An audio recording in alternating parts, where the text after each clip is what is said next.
अब एक खबर आरएसएस की जो बीजेपी की सेहत से जुड़ी हुई है। डीएनए में आपको दिखाया था हमने कि 24 के नतीजों के बाद उत्तर प्रदेश में बीजेपी की ओवरहॉलिंग एक तरह से खुद संग कर रहा है। चुनाव में जाति समीकरणों से जो हिंदू वोट बैंक बिखरा, उसे वो हिंदुत्व की गूंज से रिपेयर करने की कोशिश कर रहा है। पहले संघ प्रमुख मोहन भागवत का गोरखपुर के शिविर में जाना, इस वक्त संघ के लखनऊ मंथन में सह कार्यवाह दत्तात्रेय होसबोले का मौजूद रहना, और इसके बाद 30 जून को संघ प्रमुख मोहन भागवत का काशी दौरा बड़ा खास है। भागवत का 15 दिनों में दूसरा पूर्वांचल का दौरा होगा। संघ की यूपी में सक्रियता को नई जमीन तैयार करने और बीजेपी को रिचार्ज करने से जोड़कर देखा जा रहा है। दौरे से पहले आरएसएस ने यूपी में कई प्रचारकों के कार्यक्षेत्र बदल दिए। आरएसएस के कई संवाद और संपर्क प्रमुखों के भी कार्यक्षेत्र बदल दिए गए हैं। अनुमान ये कि इन्हीं के फीडबैक पर बीजेपी के यूपी संगठन में बदलाव भी होने जा रहा है। संघ यूपी के पूर्वांचल और अवध में ज्यादा एक्टिव है।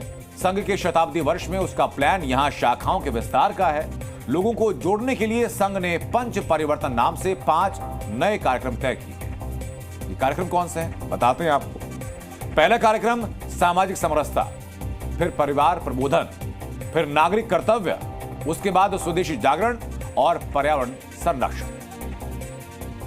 हालांकि संघ पिछले दिनों फिर कह चुका है कि बीजेपी की जीत या हार उसका अपना विषय नहीं है। ये संघ बार बार दोहराता रहा। संघ ने कहा कि उसके सामाजिक और सांस्कृतिक कार्यक्रम हैं जो हमेशा से लगातार चलते रहे। असम के मुख्यमंत्री हेमंता ने एक प्रेस कॉन्फ्रेंस की और इस प्रेस कॉन्फ्रेंस में वो काफी गुस्से में नजर आए।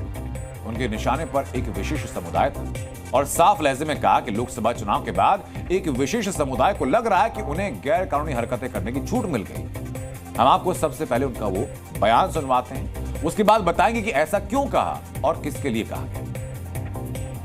কিন্তু যোৱা এমাহত উপৰ্যুপৰি এনেকুৱা ঘটনা আৰু এটা পেটাৰ্ণ, কিছুমান বিশেষ লোক, বিশেষ ব্যক্তি, বিশেষ ঘটনা, এই ধৰণৰ ঘটনা আমাৰ মাজত পোহৰত আহিছে।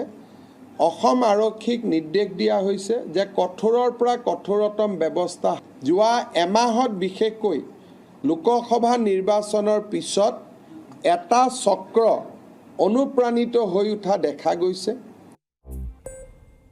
हेमंता बिस्वा शर्मा का इशारा मुस्लिम समुदाय पर है और कहना यह कि असम में पिछले 3 वर्षों से शांति रही। अब पिछले 1 महीने के अंदर 5 गंभीर वारदात हुई। हेमंता का कहना है कि राज्य का मुस्लिम समुदाय अशांति पैदा करने की कोशिश कर रहा है।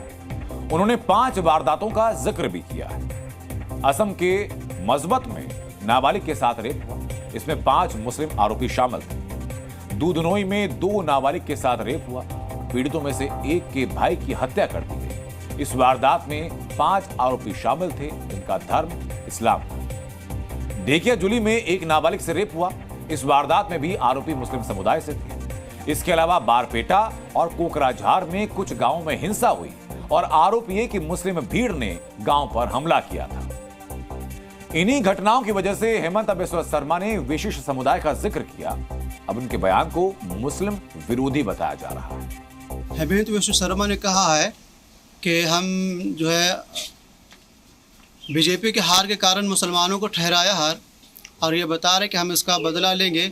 असल में जो है नाकाम जो है कि बीजेपी रही है कि उन्होंने नफरत का बीज बोया हिंदुस्तान में और दीगर पार्टियों ने मोहब्बत का बीज बोया, वो कामयाब रहे।